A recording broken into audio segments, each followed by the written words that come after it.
Welcome to the Psychedelic Passage podcast. My name is Jimmy Nguyen. I'm joined here by my co-host and dear friend, Nick Levitch. Thanks for joining us. A few weeks ago, we did an episode around support for journeyers before, during, and after a psychedelic experience. And we got some feedback from our community about a topic that's somewhat related to this. And so we'll break it down, as always, for you in our episode this week. And that is around seeking information, services, ceremony, microdosing, any type of psychedelic-related services on behalf of a friend, family member, partner, spouse who may be struggling or who may be looking to psychedelics as an alternative or an accompaniment to their existing support. And we hope to frame this up for you today in two ways. One is to talk about things to think about in your capacity of that role, that information seeker, or maybe you find yourself in a situation where you are driving that process or spearheading that process. And then the other side is, as always, try to give you some practical knowledge, insights, questions to ask yourself before you even get to the action part, the implementation part, and whatnot. And so we see this very commonly. It's, a mom calling on behalf of the son, or a parent calling behalf of their children, or a friend calling on behalf of a friend or a colleague or a coworker, a spouse or partner calling on behalf of the other person. And we get some themes here of, the level of involvement or participation from that potential journey or that psychedelic interested person. And so we're going to break this all down for you today and give you some of our thoughts on it from fielding these inquiries, and just some of the best practices, not only to help that individual find the right psychedelic service, if they should even move forward in psychedelic service, but more so than that, how to do this in a way that's healthy for your relationship, how to do this in a way that's not destructive to that dynamic or situation that you have going on with that loved one. Where do you want to start with this, Nick? I think that there's a lot of different directions that this conversation could go. Okay, so I think we need to acknowledge that it's hard to watch someone struggle, especially someone you care about. And it's very natural for us to want to help alleviate other people's suffering, right? So whether, like you talked about, it's mother and son or a spousal situation or friend, whatever it is, but it's hard to watch people struggle. And it's thoughtful of you as a friend and supporter to come up with alternatives for them, to help present, different ways of healing and different paths forward. But you can't do the healing for them. And oftentimes what we see is that people kind of need to hit rock bottom themselves before they decide that they're actually going to do something about this. Because a lot of times what we see is folks that reach out on behalf of a loved one, and then when we talk to the loved one, they're like, I don't even know if I want to change, or I'm not even really sure what this process entails, or I don't really know why they reached out to try to get me to do this. And so you can see very quickly how oftentimes there's a disconnect between the person that's reaching out and the actual subject who would be the proposed recipient of the, psychedelic ceremony or journey or microdosing, whatever it is. Yeah, I'll add a precursor to what you're saying. I think it's really poignant of what you're highlighting, that it's hard to watch somebody suffer. I'll flip that and take it a couple steps backwards, where it's often hard for the person who's suffering to reach out for help.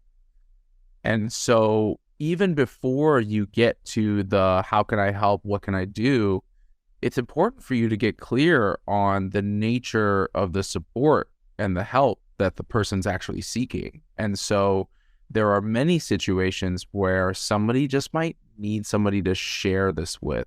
There are many situations where somebody just wants to be heard, seen, and validated in their suffering. And so even before you get to the step on how do I find help for this person, you should probably have a conversation on what it is that they're wanting from you in that support situation. And I see this a lot where the fixer or the savior complex falls in, or the, oh, this person reached out to me for help, so I should do my best to resolve this for them.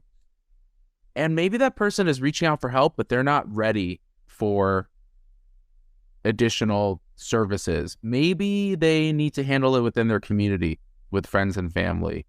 Maybe they're not even open to therapy or counseling or peer support or psychedelic assisted services. So there's a lot of steps, I think, before taking action and, calling in a service like ours or somewhere else. And so the first thing that I pose for folks who are listening to this, where this might be relevant to them, is get really clear on what your role is in this situation.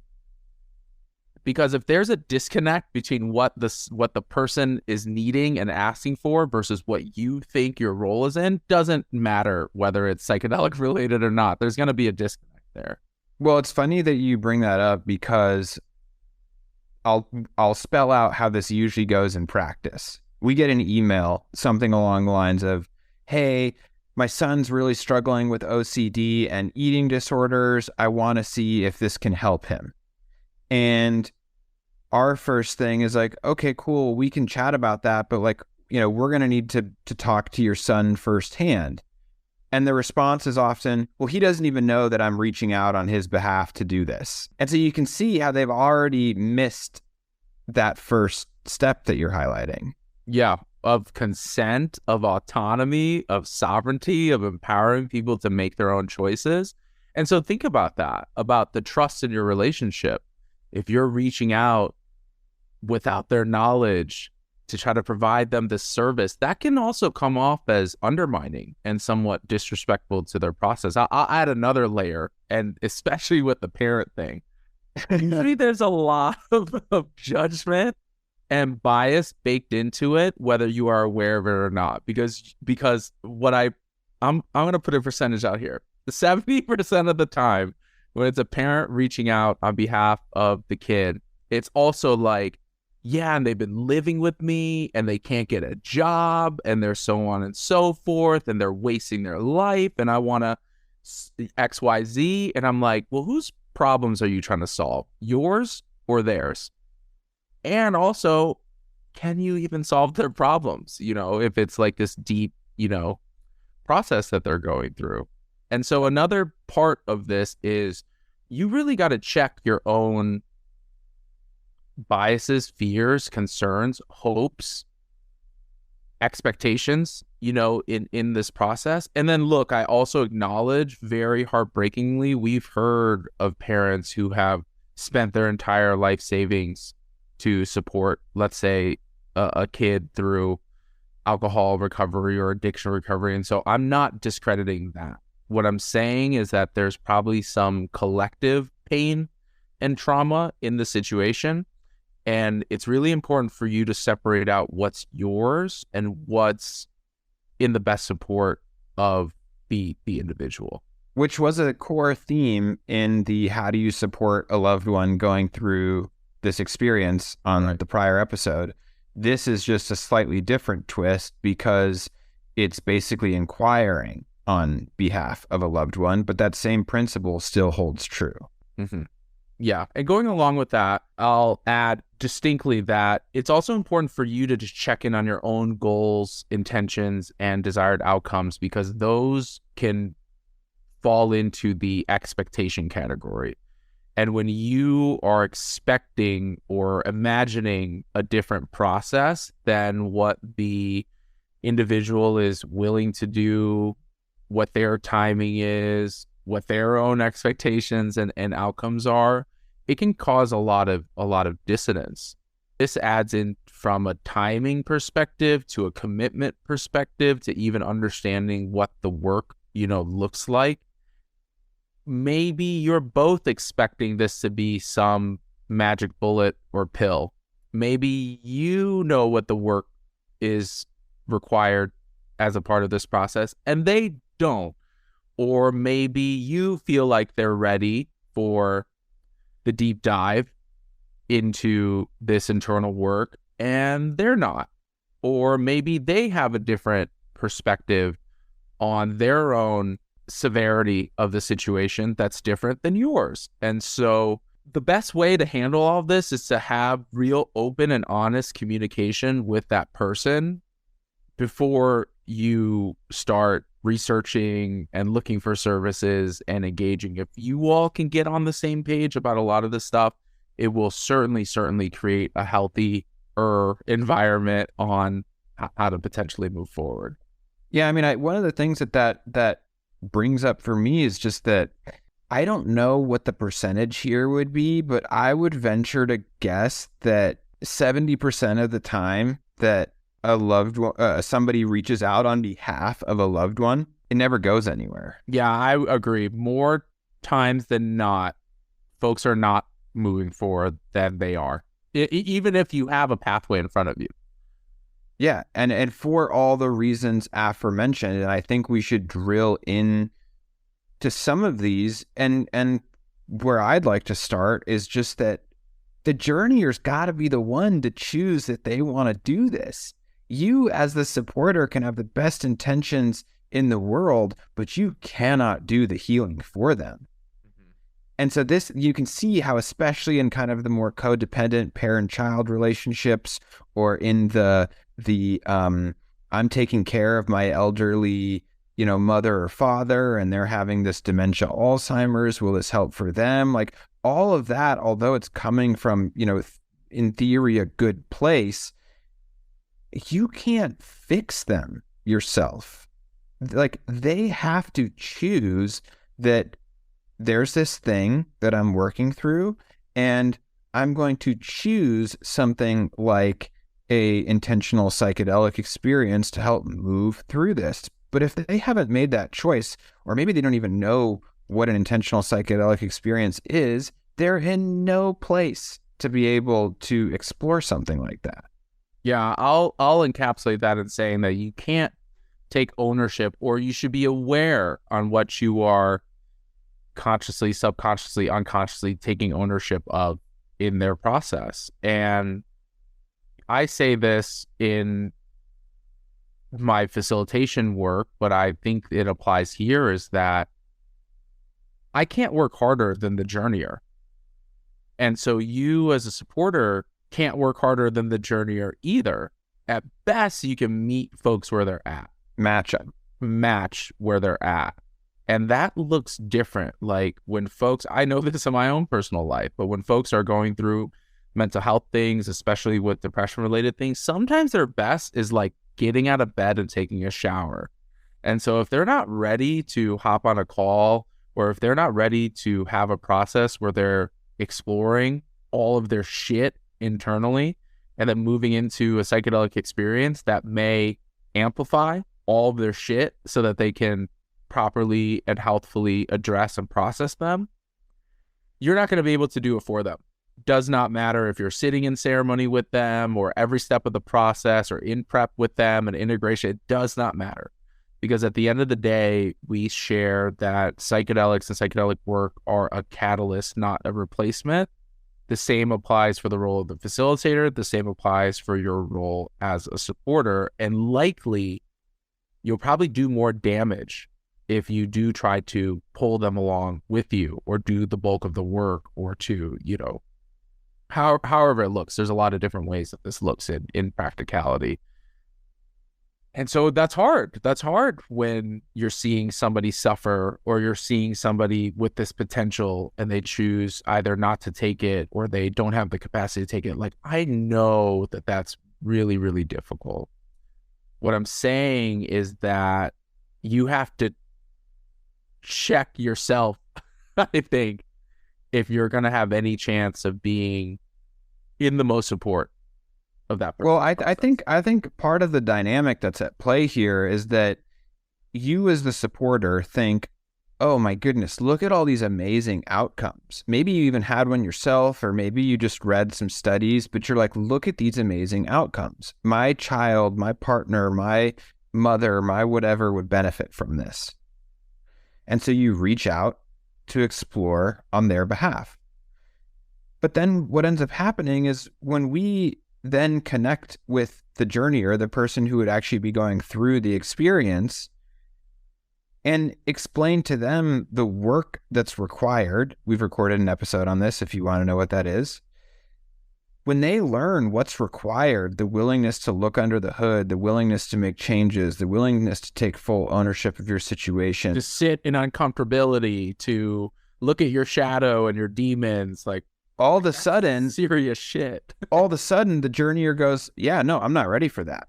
And then the parent goes, well, I didn't even know that was a requirement. And so you can see that the forces that are at play here. You've basically got this like modern marketing machine that's going, oh my God, psychedelics are the cure all for everything. And you've got a whole bunch of people in our population who are struggling. And so the natural thing to do is say, oh, well, maybe this can cure my son, son, father, mother, brother, whoever it is that's struggling. I wonder what a father is. Is that your father, brother?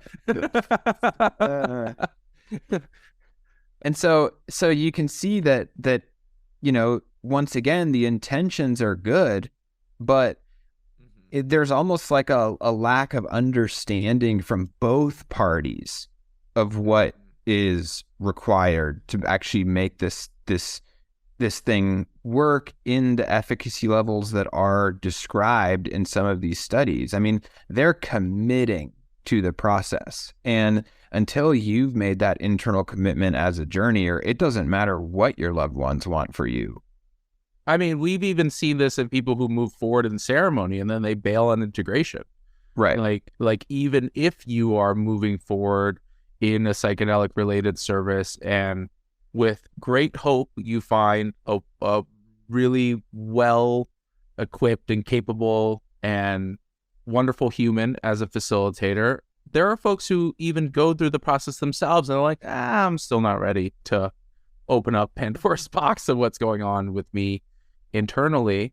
And the other thing that comes up for me as a part of this conversation is for people who are more vulnerable, who are more desperate, this can create a lot of damage for them because you've now presented this glimmer of hope, this light at the end of the tunnel, this potential option, and you don't even know if the person is fit for a psychedelic experience, whether mentally, emotionally, from medication, from physiology, from, the set and setting conversations that have to happen. And so I think a part of this too is not just about internally checking yourself, but then how do you like communicate that to the individual?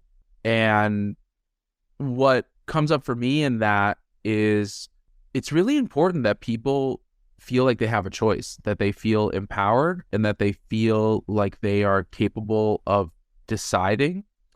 So at best, what you can do is you can provide some info, you can share some options, but that person has to be bought into the discovery process as well so that they don't feel like they're some quiet observer or some like non-participant in this process. Like their involvement in it is really important. I mean, I've had conversations where somebody's been introduced and they're both on the call and the person's describing whatever it is that they're describing. They're like, yeah, I'm at rock bottom and I'm at, this place which generally will require further screening and further vetting and a really careful process, not only to see if that journeyer's the right fit for this, but if I'm the right fit as a facilitator for them. Do I have the skill set? Do I have the modalities? Do I have all of that?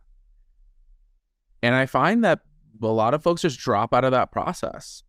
They stop showing up to calls, or they make an excuse, or they reschedule, or they, something comes up in their life. And hey, all good, all good. Like, I'm not upset about that process. But then what are they left with? Because in their narrative, in their mind, they're like, oh, I explored psychedelic services and it's not for me. So now I'm just stuck here. Like, there can be some of these repercussions as a part of not exploring psychedelic services in a really meaningful and thoughtful way, because there is potential. There is massive, massive potential. It's not for everybody either. And so if you are really hoping for this to be a potentially viable option for your loved one, do it thoughtfully and thoroughly in a place where you kind of get yourself out of the way. That will give somebody the best opportunity on figuring out if it's right for them or not. What you're describing for me is often encapsulated by this understanding that we as humans don't like to be told what to do. Yeah. We like to be inspired to take action. And so jamming things down people's throats is rarely the way to get them to take action. And so I was having this conversation with a former client of mine who reached back out on behalf of her daughter, which is exactly the dynamic that we're addressing in this episode. And she's like, I've been through this. I know how helpful this is. I think it can help her. And that was my first thing, is like, well, where is she at with it? And she was like, well, she's maybe open to it. And I was like, does she understand what's required, like what the process entails? And she's like, no, not really. And I'm like, okay, well, she can't make a decision for herself if she doesn't know what's required. And so she was like, well, what do you suggest I do as a next step? And I was like, well, have you guys spent any time learning together? Like, maybe you watch Fantastic Fungi as a family so that she knows what you went through, and then she can then to assess for herself, oh, interesting. Is this something that I think would help? Is it something that I'm even open to? And so, it's often the dynamic of like, people want to discover for themselves their next path. They don't want it to be their only option that's forced on them by a parent or a spouse or whatever. And so there's ways to go about this that aren't rooted in manipulation, but rather in like mutual discovery. Like, can you approach this in a way that has no expectations, but is actually rooted in just discovering more? What does this look like? What does this entail? What would it look like if I were to explore this? Yeah. Does that person know that you're going to love them no matter what? Have you even checked with yourself on if you're going to love this person no matter what? If they go through this process or don't, or reject help, or go a different route, or go a different pathway. If you haven't had those conversations and you can't come into this place from a supportive, non-judgmental, caring, and compassionate space, doesn't matter how much information you get or don't get about psychedelic-related services. I'll give another example that's semi-related to this. This speaks more about sovereignty and empowerment, where this individual reached out. We are chatting over a period of a couple of weeks, a couple of months, because they have more acute things going on with them. And after many conversations about, their mental health diagnoses, about what type of support that they have around them, where they're at in their life, all of those things, they were like, yeah, my parents are super supportive. I'm really open. I have a lot of care. I have a lot of all of that. We're chatting for probably about a month and a half, 2 months at this point. And then we top in for a checkup call to touch base. And what they decided was that they were like, okay, given the information and what you've shared about what's required in this work, actually realize that I'm not ready for this, because I am now approaching a place in my life where, though I do want to do this work, what's actually more important to me right now is my stability. And in that regard, it's important for me to stay on the meds that I'm on, which was their choice anyways. And, I'm just starting a new job, and I'm just, so on and so forth. And so they decided to not move forward. And sometimes that's actually the best outcome.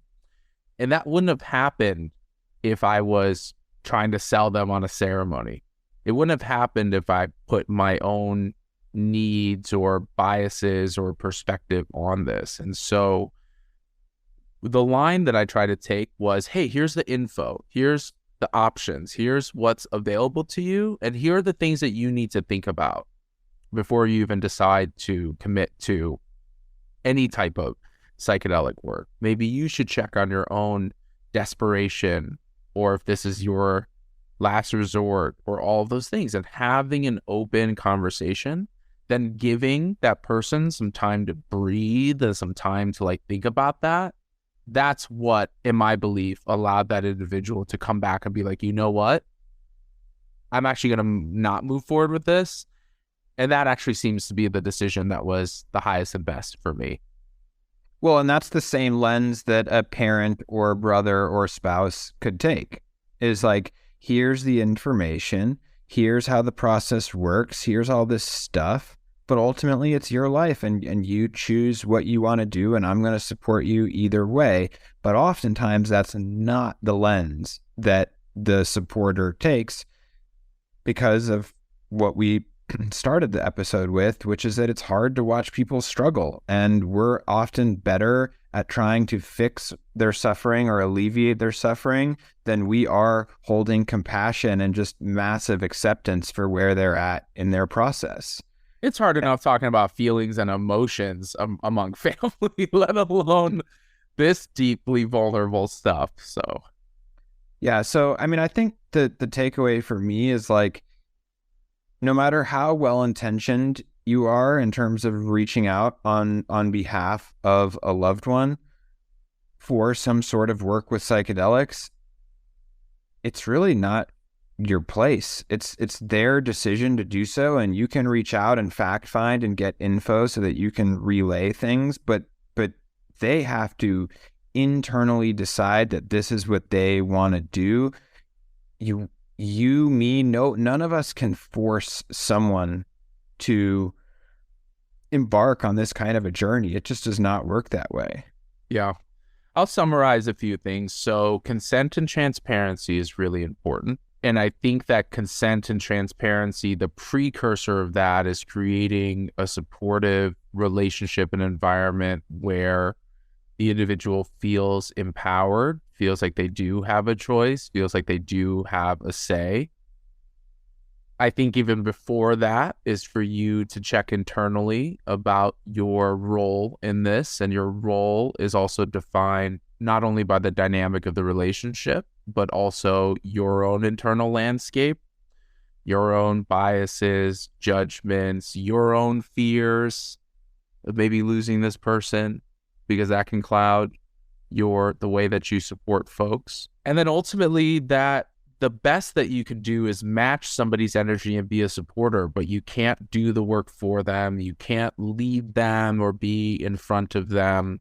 It's really about being alongside, I think, this person as they navigate this. And that role may shift and adjust over time. It's not like if you're the primary person, you may not be the primary supporter or caretaker or whatever word you want to use all the time. Like maybe you have boundaries and limitations where you need to take a step back a little bit, or hopefully there's a cast of supporters and friends and family and supporters.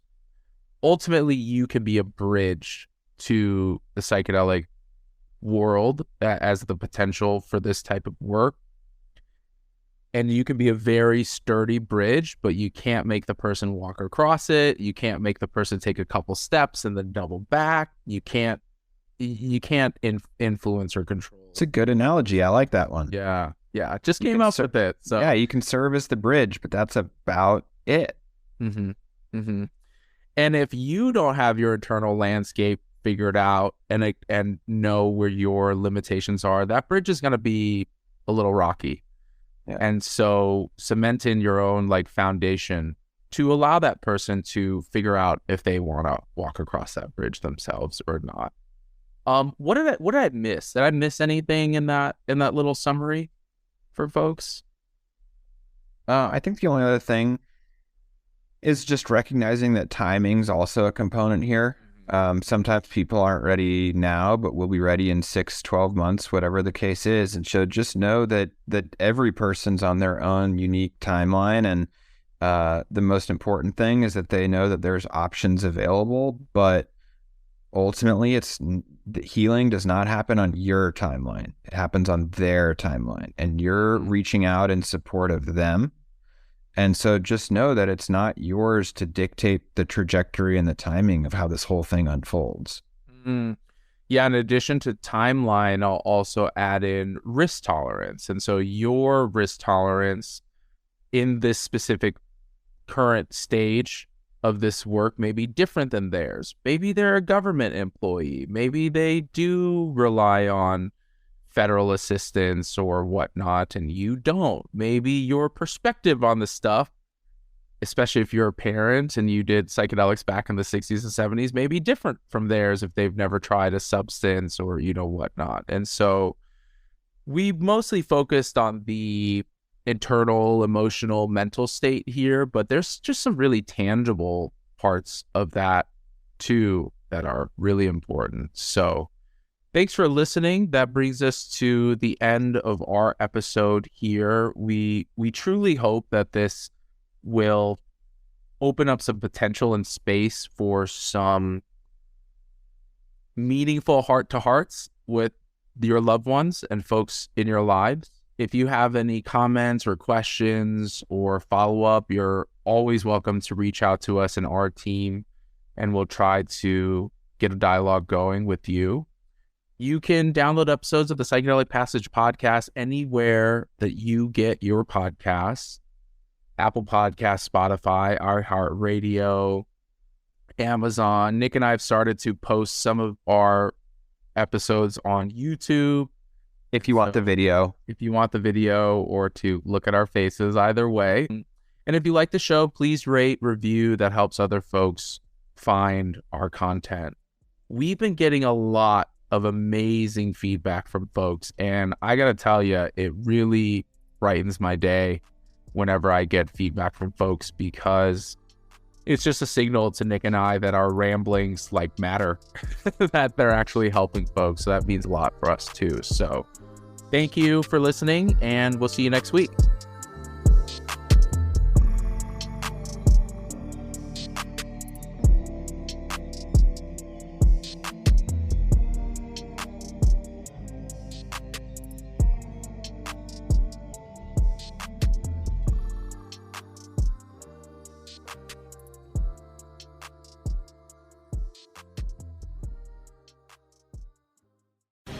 The opinions expressed on this CannabisRadio.com program are those of the guests and hosts and do not necessarily reflect those of the staff and management of CannabisRadio.com. Any rebroadcast, republication, or retransmission of this program without proper consent is prohibited.